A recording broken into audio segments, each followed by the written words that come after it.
Welcome to Indian study. तारीख है आज 17 अप्रैल और हम कवर करेंगे 17 अप्रैल के सभी इंपॉर्टेंट करंट अफेयर्स के क्वेश्चन। चलिए स्टार्ट करते हैं पहले क्वेश्चन की ओर। जैसा कि आप लोग जानते हैं डेली आपको 6 AM पर ये करंट अफेयर्स क्लास लाइव होती थी, तो आपको आज भी 6 AM पर ही मिल रही है, परंतु आज ये लाइव क्लास नहीं है, आप लोगों के लिए शेड्यूल कर दी जाएगी। ठीक है।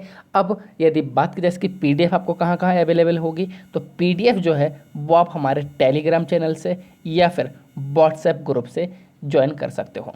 तो वहाँ पर जो व्हाट्सएप ग्रुप है उसका डिस्क्रिप्शन लिंक आपको उसका लिंक जो है डिस्क्रिप्शन लिंक में आपको दिया गया है। फिलहाल चलते हैं पहले क्वेश्चन की ओर। हाल ही में किस देश ने विश्व स्वास्थ्य संगठन की फंडिंग पर रोक लगाई है? तो इसका बिल्कुल सही आंसर हो जाएगा ऑप्शन बी, यानी कि अमेरिका इसका बिल्कुल सही आंसर हो जाएगा।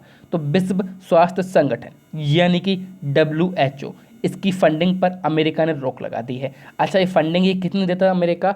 तो 400 से 500 मिलियन डॉलर प्रति वर्ष ये WHO को प्रोवाइड कराता था, परंतु अब रोक लगा दी। जिसका कारण क्या है?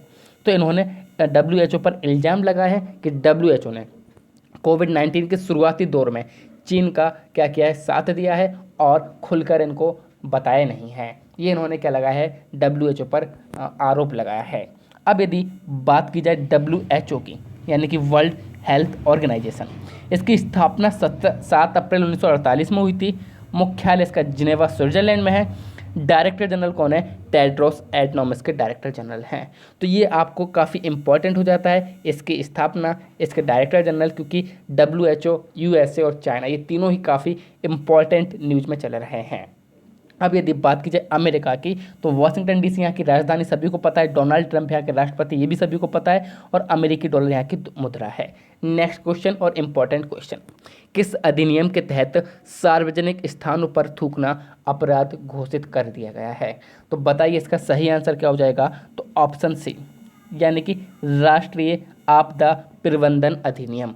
इसके तहत जो हमारे गृह मंत्रालय है उसने क्या कर दिया है, थूकना पे अपराध घोषित कर दिया है। और कितने साल की सज़ा होगी? तो 1 वर्ष तक की इसमें जेल हो सकती है यदि आप सार्वजनिक स्थान पर थूकते नजर आए तो।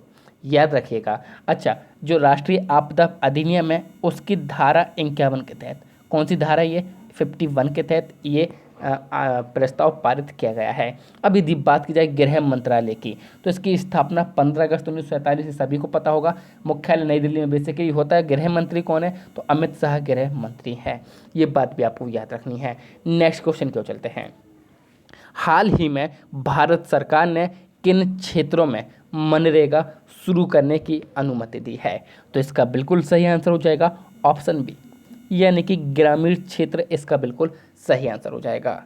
तो 15 अप्रैल 2020 यानी कि कल, ठीक है, तो 15 अप्रैल 2020 को क्या किए गए हैं, दिशा निर्देश जारी किए गए हैं भारत सरकार के द्वारा, और उसी में उन्होंने बताया है कि ग्रामीण क्षेत्रों में मनरेगा स्टार्ट की जाएगी। साथ ही साथ जो हमारे इंडस्ट्रियल वर्क हैं वो स्टार्ट किए जाएंगे, जो रोड कंस्ट्रक्शन है वो भी स्टार्ट किए जाएंगे, ताकि जो हमारे गरीब फंसे हुए हैं, यानी कि जो मजदूर या बेलदार वर्ग के जो व्यक्ति हैं जो फंसे हुए हैं, खाने तक के उनके पास पैसे नहीं हैं, तो यहाँ से वो अपनी अर्निंग कर सकते हैं। अब यहाँ पर बात आई है मनरेगा, तो इसके बारे में हम पूरी डिटेल जानते हैं। ध्यान से सुनिएगा, पूरी डिटेल आपको मिलेगी। तो मनरेगा यानी कि महात्मा गांधी राष्ट्रीय ग्रामीण रोजगार गारंटी योजना, ये इसका फुल फॉर्म है।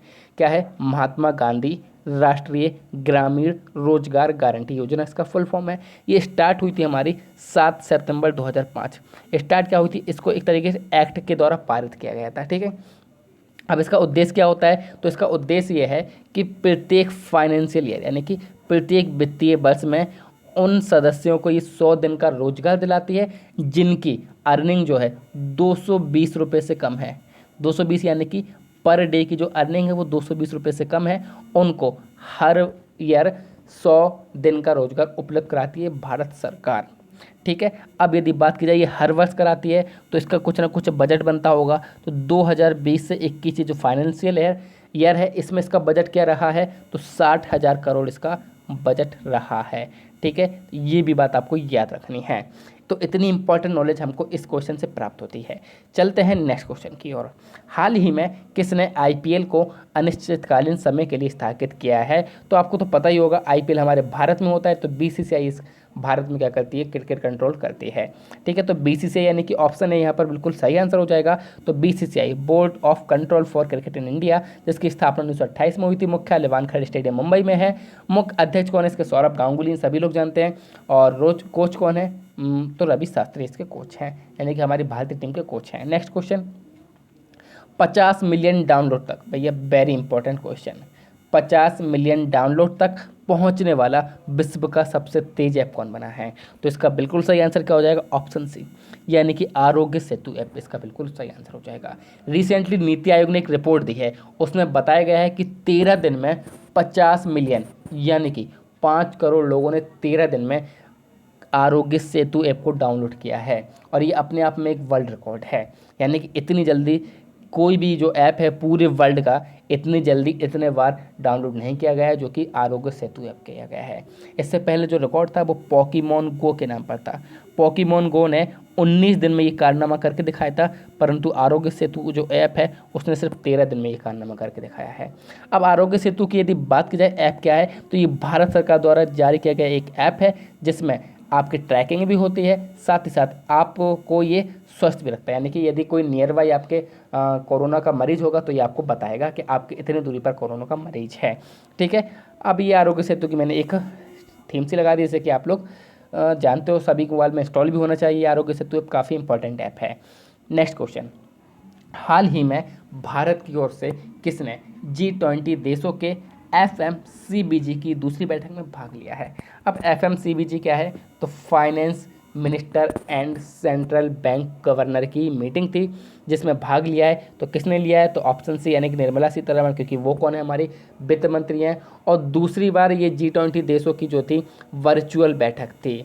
ये पहली बार भी किसने हेल्ड करी थी? सऊदी अरब ने। और दूसरी बार भी कहाँ पर हेल्ड की गई है? सऊदी अरब में ही की गई है। और किस विषय को लेकर की गई है? तो पहली बार भी कोविड-19 का विषय था और दूसरी बार भी कोविड-19 का विषय है। निर्मला सीतारमण जो कि हमारी भारत की पहली महिला रक्षा मंत्री भी रह चुकी हैं, ये इनको आपको याद रखना है। G20 इसकी स्थापना 26 सितंबर 1999 में हुई थी। अध्यक्ष कौन है अभी समय कौन संभाल रहा है? तो सऊदी अरब के किंग, जिनका नाम है किंग सलमान बिन अब्दुल अजीज अल सऊद।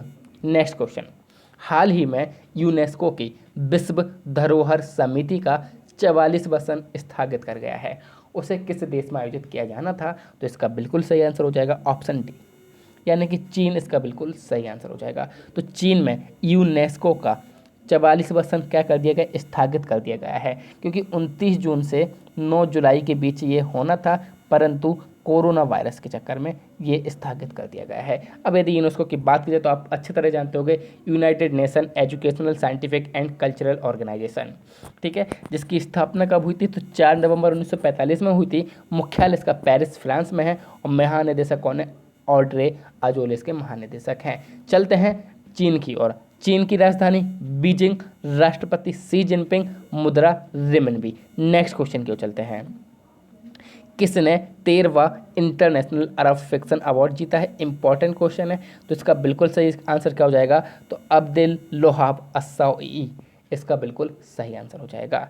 तो सबसे पहले तो हम अरब फिक्शन अवार्ड की बात करें तो ये जो अरब जगत में दिए जाने वाला सबसे प्रतिष्ठित एवं महत्वपूर्ण साहित्यिक अवार्ड है, ठीक है, जो कि अरब जगत में दिया जाता है। और अभी यदि बात की जाए तो अब्देल लाहूब अस्साई ने किस लिए जीता है? तो इनका एक उपन्यासकार था जिसका नाम था द स्पार्टन कोर्ट, उसके लिए इनको अरब फिक्शन अवार्ड दिया गया है। ओके, चलिए चलते हैं आगे की ओर। तो ये हैं अब्देल लोहाब अस्साई। ओके, नेक्स्ट क्वेश्चन, हाल ही में किस बैंक ने एटीएम लेन देन पर लगने वाले सेवा शुल्क को माफ़ किया है? तो इसका बिल्कुल सही आंसर क्या हो जाएगा? ऑप्शन बी, यानी कि स्टेट बैंक ऑफ इंडिया इसका बिल्कुल सही आंसर हो जाएगा। तो 30 जून 2020 तक आप किसी भी एटीएम से यदि पैसे निकालते हो, एसबीआई के अलावा भी किसी एटीएम से, यदि आप एसबीआई का डेबिट कार्ड, देखिए बात यहाँ पर डेबिट कार्ड की बात की गई है, ना कि क्रेडिट कार्ड। कुछ लोग SBI के क्रेडिट कार्ड पे भी बना लेते हैं और फिर सोचते हैं कि हमारा पेमेंट नहीं लगेगी। तो सिर्फ डेबिट कार्ड वालों के लिए है, जो कि SBI द्वारा जारी किया जाता है। तो उसमें आप किसी भी बैंक से यदि आप पैसा निकालते हो तो कुछ पहले चार्ज कटता था, परंतु अब वो माफ़ कर दिया गया है। कब तक? 30 जून 2020 तक। ओके, चलिए अब यदि बात की जाए SBI की, तो स्टेट बैंक ऑफ इंडिया यानी कि भारतीय स्टेट बैंक, 2 जून 1806 स्थापना, महाराष्ट्र इसका मुख्यालय, रजनीश कुमार इसके अध्यक्ष। हाल ही में किसे पेटीएम जनरल इंश्योरेंस का नया मैनेजमेंट डायरेक्टर नियुक्त किया गया है? तो इसका बिल्कुल सही आंसर हो जाएगा ऑप्शन बी, यानी कि विनीत अरोड़ा इसका बिल्कुल सही आंसर हो जाएगा। तो ये रहे विनीत अरोड़ा, जिनको पेटीएम जनरल इंश्योरेंस का नया मैनेजमेंट डायरेक्टर नियुक्त किया गया है। अब यदि बात की जाए पेटीएम की, तो इसकी स्थापना 2010 में हुई थी, मुख्यालय नोएडा यानी कि उत्तर प्रदेश में है, विजय शेखर शर्मा यहाँ के CEO हैं। यदि बात की जाए कमेंट्स ऑफ द डे, तो सविता सहानी और मुकेश अग्निहोत्री, ये दो ही मुझको बढ़िया से कमेंट्स करते हैं। वेरी गुड, आप लोग इसी प्रकार से कमेंट्स करते हो, काफ़ी अच्छा लगता है मेरे को। और देखिए, मैं ऑफलाइन वीडियो ले रहा हूँ, इसका मतलब ये नहीं कि आप लोग वीडियो नहीं देखोगे, आप लोग को वीडियो देखना भी हो, बताना भी है कैसी लगी आपको वीडियो, और शेयर भी करना है। तो आई होप वीडियो सभी को पसंद आया होगा। फिलहाल चलते हैं कल के प्रश्न की ओर। किस राज्य में प्लाज्मा थेरेपी का ट्रायल शुरू किया गया था? तो ऑप्शन बी यानी केरल इसका बिल्कुल सही आंसर था। और प्लाज्मा थेरेपी जिसको नहीं समझ में आया है तो वो जाके वीडियो में जाकर देख ले, मैंने वीडियो डाली है पूरी 5 मिनट की, सिर्फ ओनली 5 मिनट। 5 मिनट में आप लोग को इतनी नॉलेज मिल जाएगी कि आप समझ जाओगे प्लाज्मा थेरेपी होता क्या है। चलते हैं आज के प्रश्न की ओर, जिसका आंसर आप लोग सभी को कमेंट बॉक्स में देना है, सभी को देना है, सभी को। कोविड-19 मरीजों के लिए आयुर्वेद का उपयोग करने वाला पहला राज्य, देखिए वो क्या था? प्लाज्मा थेरेपी वाला पहला राज्य, और ये आयुर्वेद का उपयोग करने वाला पहला राज्य। तो कमेंट बॉक्स में इसका सभी को आंसर देना है। और यदि वीडियो आप लोग को पसंद आया तो प्लीज़ लाइक करिए, शेयर करिए, सब्सक्राइब करिए इंडियन स्टडी के हिंदी यूट्यूब चैनल को। Thank you all of you. जय हिंद, जय भारत।